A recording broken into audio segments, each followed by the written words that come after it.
할렐루야, 성경 통독 제85일째입니다. 오늘은 욥기 20장에서 24장까지 살펴보도록 하겠습니다.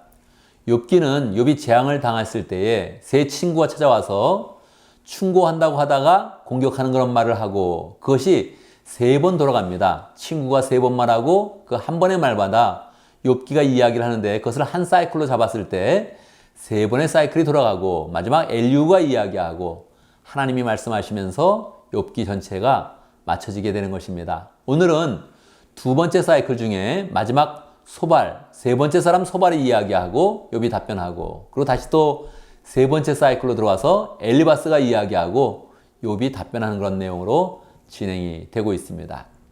20장 보면 소발의 그런 그 말이 기록되어져 있습니다. 5절, 악한 자의 승전가는 항상 잠깐뿐이었으며 경건하지 못한 자의 기쁨도 순간일 뿐이었다. 무엇입니까? 욥이 지금 악한 자였다, 경건치 못한 그런 자였다 하는 것을 염두에 두면서 그냥 전제하면서 공격하는 것입니다. 분명히 욥은 경건한 자였는데 그냥 경건치 못한 자였다, 넌 악하다 하면서 그냥 공격을 해나가고 있는 것입니다. 27절, 하늘이 그 죄악을 밝히 드러내며 땅이 그를 고발할 것이다. 지금 욥의 그런 재앙이 하늘이 욥의 그런 죄악을 드러낸 것이다, 이렇게 이제 전제하면서 이야기하는 것이죠. 얼마나 욥의 마음이 괴로웠겠습니까? 예수님도 이런 공격을 받은 것입니다. 예수님이 아무리 나는 정당하다 이야기해도 당신은 의롭지 못하다, 당신은 신분이나 지금의 상황을 봤을 때, 또 십자가를 지는 모습을 봤을 때 당신은 죄인이다, 이렇게 정죄하면서 그냥 공격을 했던 것입니다. 우리는 욥의 답변 속에서 예수님의 그런 심정을 보게 됩니다. 21장 욥의 답변입니다. 3절, 내게도 말할 기회를 좀 주어라. 조롱하려면 내 말이 다 끝난 다음에나 해라. 이렇게 이야기하고 있습니다. 욥의 답답한 그런 그 마음이죠. 죄인이라고 이야기하니까 내가 죄를 짓지 않았다, 이걸 정당한 것을 막 이야기하는 것이죠. 답답해서 이야기하는 겁니다. 좀 말할 기회나 좀 줘라, 이렇게 이야기하는 것이죠. 여러분, 예수님은 이런 말씀 하지도 못했습니다. 예수님은 이런 말씀 하지도 못하고 그냥 당했습니다. 그 답답함을 누가 알아주겠어요? 욥이 지금 그 예수님의 답답함을 표현하고 있는 것입니다. 27절, 너의 생각을 내가 다 잘 알고 있다. 너의 속셈은 나를 해치려는 것뿐이다. 예수님이 바리새인들을 보니까, 서기관들을 보니까, 사두개인들을 보니까 그냥 뭐 의도가 없어요. 그냥 예수님이 싫어서 막 해치려는 마음만 갖고 있지 정당하게 뭐를 판단하려고 하는 건 노력이 없는 것입니다. 그런 예수님의 마음을 욥이 지금 시원하게 이야기하고 있는 것입니다. 34절, 너희가 하는 말은 온통 거짓말뿐이다. 예수님이 너희가 하는 말 거짓말이야, 이렇게 말하는 게 안 어울리잖아요. 그런데 욥이 지금 대신 얘기해주고 있는 거예요. 이 경건한 자를 막 그렇게 비판할 때 이 경건한 자가 갖는 그런 고민은 너희는 거짓말로 나를 공격한다, 이렇게 소리 높여서 외치고 싶은 것이죠. 그 마음을 욥이 지금 예수님을 대신해서 표현하고 있는 것입니다. 21장까지가 두 번째 사이클이 맞춰지는 것이고요. 22장부터 세 번째 사이클이 시작되고 있습니다. 세 번째 사이클, 엘리바스가 처음 이야기했죠. 다시 또 이제 엘리바스가 이야기하면서 마지막으로 그가 이야기하는 것입니다. 4절, 내가 하나님을 경외한 것 때문에 하나님 너를 책망하시며 너를 심판하시겠느냐?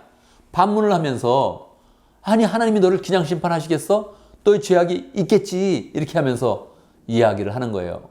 5절, 오히려 내 죄가 많고 내 죄악이 끝이 없으며 그러한 것 아니냐? 이제 처음에는 추측을 하다가 점점 더 그 마음을 세게 하면서 내 죄악 때문에 그랬다, 이렇게 이야기를 하는 것이죠. 그리고 6절에 보면 완전히 이제 거짓말을, 추측한 것을 완전히 사기치듯 거짓말을 사실로 바꾸듯 그렇게 공격을 해나가는 것입니다. 6절, 내가 까닭 없이 친족의 재산을 압류하고 옷을 빼앗아 헐벗게 하고, 6절, 7절, 8절 계속 없는 이야기를 지어내서 사실처럼 이야기합니다. 9절, 너는 과부들을 빈손으로 돌려보내고 고아들을 혹사하고 학대하였다. 무엇입니까? 거짓말이죠. 완전 거짓말이죠. 처음에는 추측해서 이야기하다가 자기의 그런 가치관을 이야기하다가 나중에 거짓말을 통해서 공격하는 것입니다. 예수님이 그렇게 당하지 않았습니까? 처음에는 그들이 자기의 가치관으로 당신은 메시아가 될 수 없어 이야기한 것인데 나중엔 거짓말을 지어내죠. 성전을 헐어버린다 그랬다 하면서 이렇게 거짓말을 만들어서 그래서 이제 공격을 했던 것입니다. 이 엘리바스의 생각은 인과응보를 벗어날 수가 없습니다. 그냥 인과응보면 눈에 보는 것을 그냥 인과응보로 다 해결하는 것입니다. 인과응보가 우리의 삶에 이루어지는 것이 맞습니다. 우리의 삶에 적용되는 것이 맞습니다. 그러나 우리는 인과응보로 한다면 구원을 받을 수가 없는 존재입니다. 그래서 우리는 인과응보가 아니라 하나님의 구원에 근거하고 예수님의 십자가에 근거한 구원을 받아야 하는 존재인 것입니다. 23장 2절 오늘도 이렇게 처절하게 탄식할 수밖에 없다니 탄식하는 그런 욥의 모습을 통해서 예수님의 탄식을 보여주는 거죠. 내가 받는 이 고통에는 아랑곳 없이 그분이 무거운 손으로 나를 억누르는구나. 무슨 말입니까? 예수님이 죄가 없었지만 하나님이 예수님을 우리 죄를 대신 지게 하셨으니 이제 예수님을 죄인으로 억누르시는 것입니다. 그 고통을 예수님이 당하셨던 것이죠. 24장 어찌하여 정능하신 분께서는 심판하실 때를 정하여 두지 않으셨을까? 어찌하여 그를 섬기는 사람들이 정당하게 판단받을 날을 정하지 않으셨을까? 욥이 억울함을 이야기하죠. 예수님은 이런 그 사실은 아셨습니다. 예수님은 하나님의 아들로 오셨으니까 지금 자신이 당하는 고통의 이유는 정확히 아셨습니다. 그러나 억울함은 똑같은 겁니다.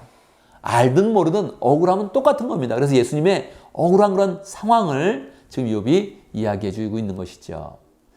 23절 하나님이 악한 자들에게는 안정을 주셔서 그들을 평안하게 하여 주시는 듯 하지만은 하나님은 그들의 행동을 낱낱이 살피신다. 그래서 악한 자들이 평안한 것 같지만 사실은 하나님이 모든 것을 다 알고 있다 하면서 결국은 본인이 억울하지만 하나님께 의지하여서 억울함을 풀어내겠다 하는 그런 의지를 밝히고 있는 것입니다. 예수님이 늘 그러했습니다.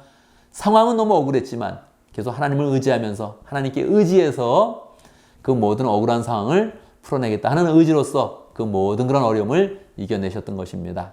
우리도 늘 어려움이 있을 때 나 억울해 이것을 계속 변론하고 논쟁하는 것이 아니라 하나님께 의지해서 우리의 모든 억울함을 풀어내겠다 이런 마음을 가지면 좋겠습니다. 자, 우리는 계속 욥기에 대해서 묵상을 해나가겠습니다. 감사합니다.